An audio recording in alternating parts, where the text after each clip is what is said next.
Assalamualaikum warahmatullahi wabarakatuh. Shalom. Iya. Saya Sabrina Nur dari kelas 11 IPA 2. Di sini, di video kali ini, saya pribadi ingin menjelaskan sedikit tentang kolonialisme dan imperialisme Belanda di Indonesia.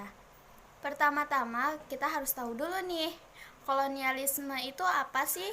Terus imperialisme itu apa? Jadi, teman-teman, di sini kolonialisme itu adalah pengembangan kekuasaan suatu negara atas wilayah dan manusia di luar ketentuan yang tidak boleh dilampaui negaranya. Seringkali untuk mencari dominasi ekonomi dari sumber daya, tenaga kerja, dan pasar wilayah tersebut. Nah, kawan, jadi kita udah tahu nih ya kolonialisme itu apa. Sekarang kita beralih ke imperialisme. Apa sih itu? Jadi, imperialisme itu adalah kebijakan di mana sebuah negara dapat memegang kendali atau pemerintahan atas dasar negara atas daerah lain supaya negara itu dapat dipelihara atau berkembang. Oke, back to topik awal yang kita bahas yaitu kolonialisme dan imperialisme Belanda di Indonesia.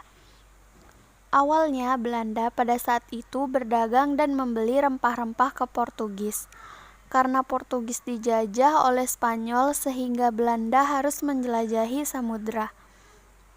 Pada tahun 1595, Belanda dalam rutenya hingga ke Nusantara yaitu Indonesia adalah Barat Afrika menuju Tanjung Harapan, menuju Samudra Hindia, menuju Selat Sunda dan menuju Banten yang membawa 4 kapal yang dipimpin oleh Cornelius de Houtman.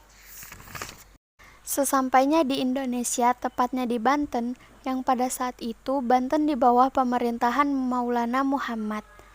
Masyarakat Banten menerima kedatangan rombongan Cornelius de Houtman dan mereka pun diizinkan untuk berdagang. Di saat yang bersamaan, Banten dan Portugis sedang mengalami keburukan dan bangsa Belanda pun pandai-pandai mengambil hati para penguasa sehingga mereka pun diizinkan mengambil rempah-rempah seperti lada dan dikirim ke bangsanya sendiri. Sedangkan ketiga kapalnya berlayar ke Maluku untuk menguras rempah-rempah Nusantara. Nah, itulah awal mula Belanda masuk ke Nusantara atau Indonesia dan mengenal Nusantara sebagai negara yang kaya akan alamnya, terutama rempah-rempahnya. Dampak kolonialisme dan imperialisme di Belanda di Indonesia memicu rasa nasionalis dan cinta tanah air rakyat Indonesia, sehingga bersatu untuk melawan penjajah akibat adanya penindasan. Berdampak pula pada seluruh aspek, baik aspek politik, ekonomi, sosial budaya, maupun ke pendidikan. Yang pertama ada bidang politik. Disadari atau tidak, dengan datangnya pemerintahan kolonialisme ke Nusantara sangat mempengaruhi bentuk pemerintahan Indonesia. Sebelumnya, sistem pemerintahan di Indonesia merupakan sistem kerajaan atau turun-temurun.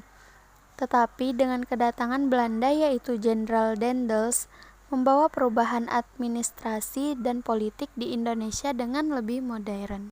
Adapun beberapa dampak yang ditimbulkan, yang pertama adalah penerapan sistem indirect rule atau sistem pemerintahan tidak langsung dengan menjadikan para bupati sebagai penguasa VOC. Yang kedua adalah munculnya berbagai perlawanan rakyat Indonesia terhadap pemerintah Hindia Belanda. Yang ketiga, ada kebijakan Belanda yang sangat mempengaruhi kehidupan kerajaan-kerajaan di Indonesia.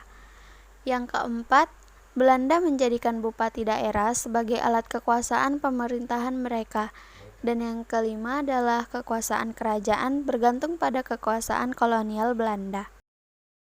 Dampak kedua adalah dampak di bidang ekonomi. Yang pertama, adanya sistem tanam paksa yang diterapkan oleh Belanda terhadap masyarakat Indonesia.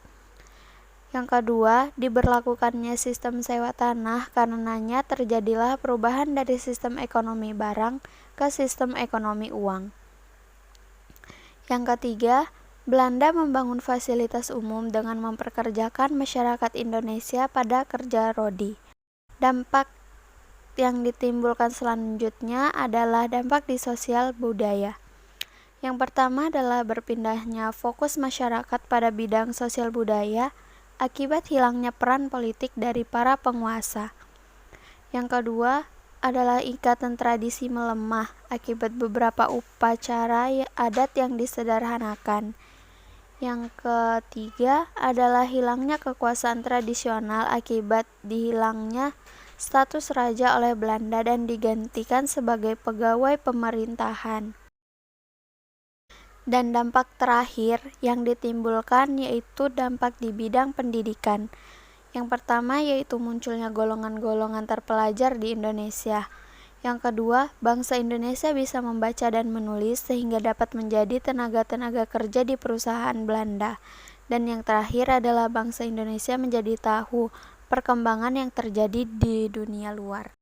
Oke, sekian video dari saya. Semoga bermanfaat dan bisa dijadikan sebagai bahan pembelajaran. Terima kasih.